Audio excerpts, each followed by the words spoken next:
বাংলাদেশে মাদ্রাসা শিক্ষায় সাম্প্রতিক সময়ে উল্লেখযোগ্য হারে শিক্ষক ও শিক্ষার্থীর সংখ্যা বৃদ্ধি পেলেও একটি বড় সংকট দেখা দিয়েছে প্রশিক্ষিত শিক্ষকের অনুপস্থিতিতে।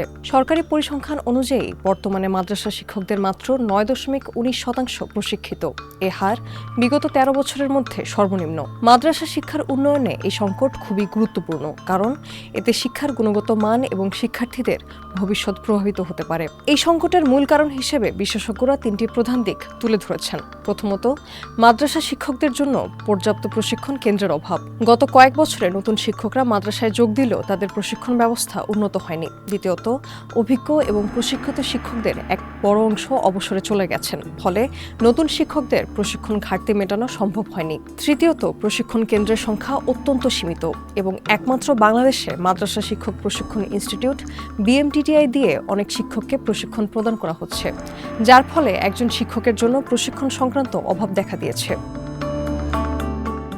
২০১২ সালে মাদ্রাসা শিক্ষকদের মধ্যে প্রশিক্ষিতের হার ছিল ২১.৫৯%, কিন্তু পরবর্তী সময়ে এটি ধীরে ধীরে কমে এসেছে।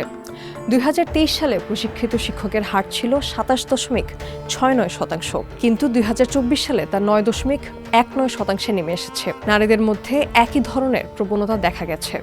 ২০২৩ সালে প্রশিক্ষিত নারী শিক্ষকের হার ছিল ৩০.১১%, যা ২০২৪ সালে কমে দাঁড়িয়েছে ৮.25%। এদিকে মাদ্রাসা শিক্ষকদের মোট সংখ্যা ২০১২ সালে ছিল ১,০৭,৭২৮ জন, যা বর্তমানে বেড়ে ১,২৮,৫২২ জনে দাঁড়িয়েছে।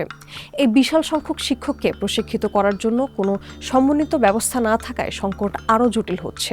বিশেষজ্ঞরা বলছেন, সরকার পর্যাপ্ত প্রশিক্ষণ ব্যবস্থা গড়ে তুলতে ব্যর্থ হয়েছে এবং এর প্রভাব পড়ছে শ্রেণীকক্ষে শিক্ষার মানে। প্রশিক্ষণবিহীন শিক্ষকের সংখ্যা বেড়ে যাওয়ার পরিপ্রেক্ষিতে এমপিওভুক্ত শিক্ষা জাতীয়করণ প্রত্যাশী জোটের সদস্য সচিব দেলোয়ার হোসেন আজিজি বণিক বার্তাকে বলেছেন, দেশে মাদ্রাসা শিক্ষকদের জন্য প্রশিক্ষণের সুযোগ খুবই সীমিত।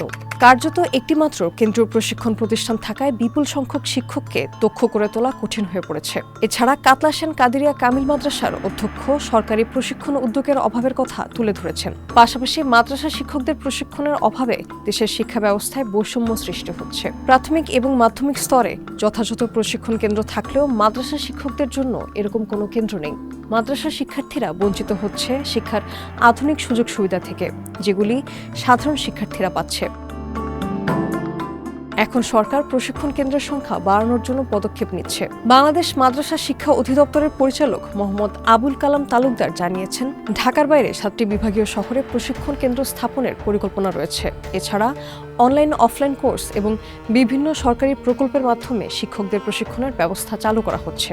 তবে একে সমন্বিত উদ্যোগে বাস্তবায়িত করতে হলে আরও কার্যকর পদক্ষেপ প্রয়োজন। মাদ্রাসা শিক্ষার গুণগত মান বৃদ্ধির জন্য সরকারকে একটি সমন্বিত পরিকল্পনার আওতায় প্রশিক্ষণ কার্যক্রমের প্রসার ঘটাতে হবে, যাতে দেশের প্রতিটি জেলার শিক্ষার্থীরা উন্নত শিক্ষা পেতে পারে।